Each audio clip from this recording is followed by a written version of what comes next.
Welcome back to the channel, everybody. Good Living TT868. This is Imran. If you couldn't tell by the intro and the title, yes, we're going to be watching some deer. This is the first deer I was using the intro. I believe it's a female. When I zoom up in it, I'm not seeing any antlers and I'm not seeing any balls. And you're going to hear that word a lot, right? But let's just start it rolling like that. Alright, so same location, and a short while after, notice this fella have some horns and he have balls. Also, like he smelled the female that passed before, so he's trying to impress her. He's dropping a little message. So let's establish that you call a female deer a deer or sometimes a doe, and you call a male deer a buck. Same location a few days after, and Trinidad's top predator passing through. I wonder if this ocelot here pick up on the message that the buck left for the doe.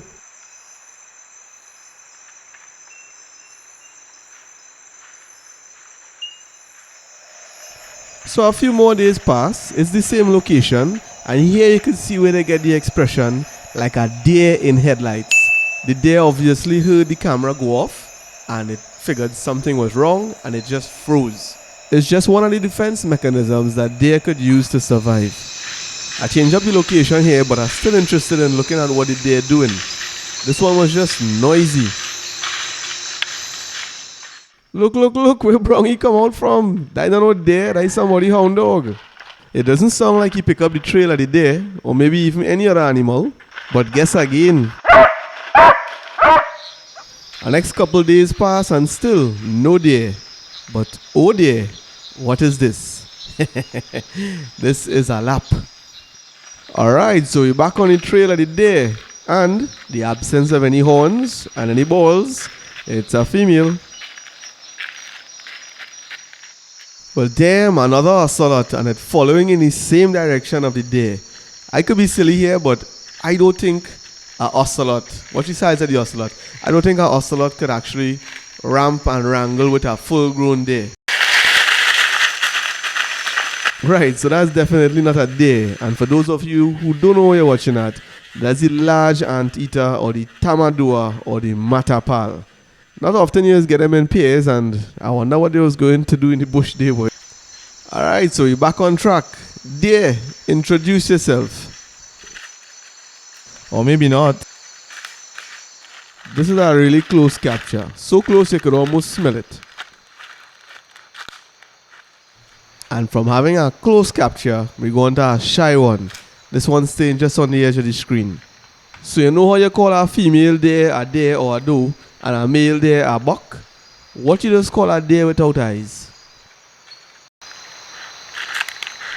Yes, that is a real thing. It is have deer without eyes, and I'm not making this up. You call a deer without eye, no eye deer.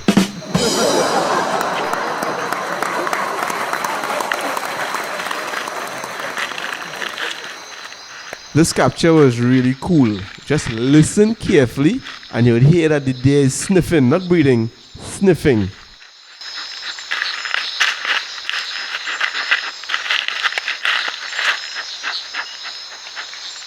Okay, so that was a female, but listen real quickly at the start of this one and hear what the male is sound like.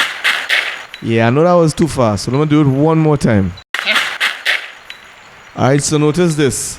He was coming along, he make a little noise, and then he freeze. I didn't pause it here. He stand up there and he freeze. You know why? When you hear him again, he say nah. Yeah, so he freeze like a deer in headlight because he hear the camera activate.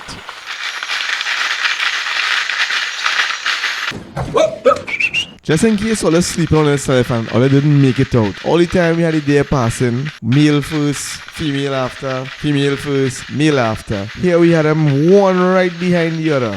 What all the thing going on there? Yeah, but that's a serious question, eh? What all the really thing going to take place there?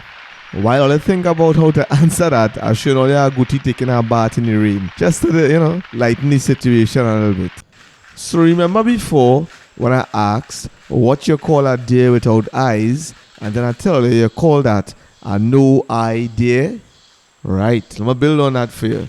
What you call a deer without eyes and without legs? It's simple. Still no idea.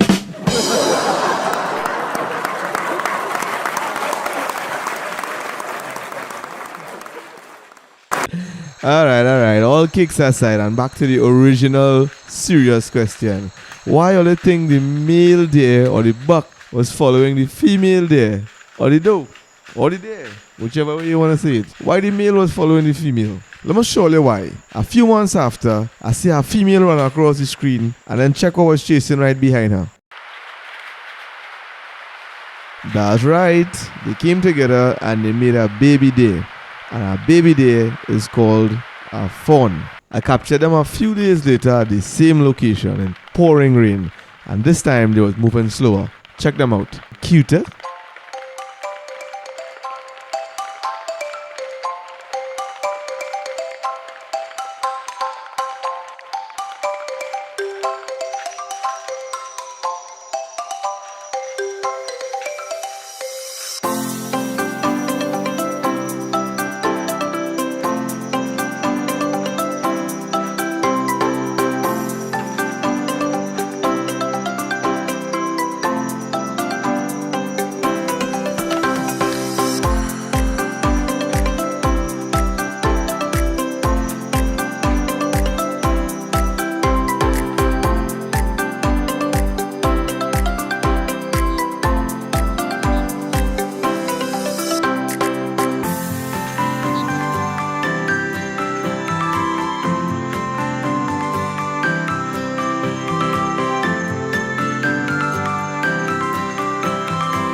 Okay, so this is brown gill and this is white gill, brown gill, white gill.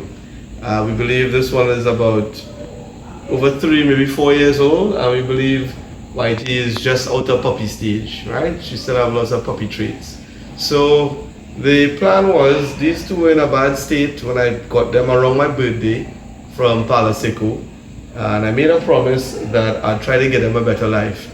Brown gill in particular was on the brink of death, and Whitey was supporting Brownie. You know, they looked out for each other.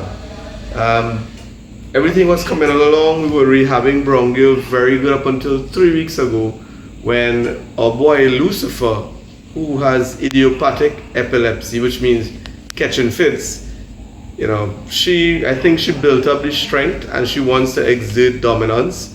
And as was the case with my other 2 dogs, Lily and Lucy, they wanted to literally rip, Dixie and Lily. They wanted to rip Lucifer to shreds when he was having seizures. I don't know how it worked out, but they calmed down around him with seizures. And I think brown girl is just on a different level. Like, she will pounce without warning. And lately, when she does it, white girl now is jumping in. She's not aggressive to any of the other dogs. It's just anytime Lucifer's around, he's the only male dog. I don't know what's happening, but problem is this, and this is it in a nutshell. If I cannot find a place or a home that will take her within the next 2 to 3 weeks, unfortunately, I might have to look at putting her down.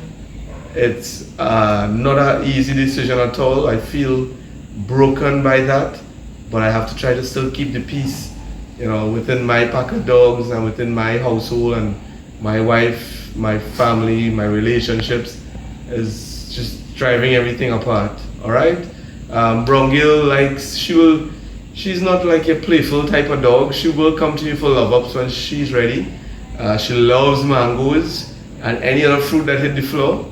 White gill will eat fruits and stuff too. You know, they had the street life, so that's how they are. But Whitey is more loving, more cuddle up in your face. It could be annoying at times, but brown gill, she stays to herself for the most part. Very good guard dogs. Once they recognize who is theirs and what is theirs, very good lookouts. Extremely good. Very good eyesight. I see them chasing birds, lizards, cats, no squirrels. I wouldn't be here doing this if it didn't become desperate. I honestly thought I could have them all at home, but it will break my heart if I cannot find a place for her within 2 to 3 weeks, because the ultimatum, I have to do the humane thing and I have to live with that decision. Please reach out to me in the comments if you think you can save the lives of 1 or 2 of these dogs.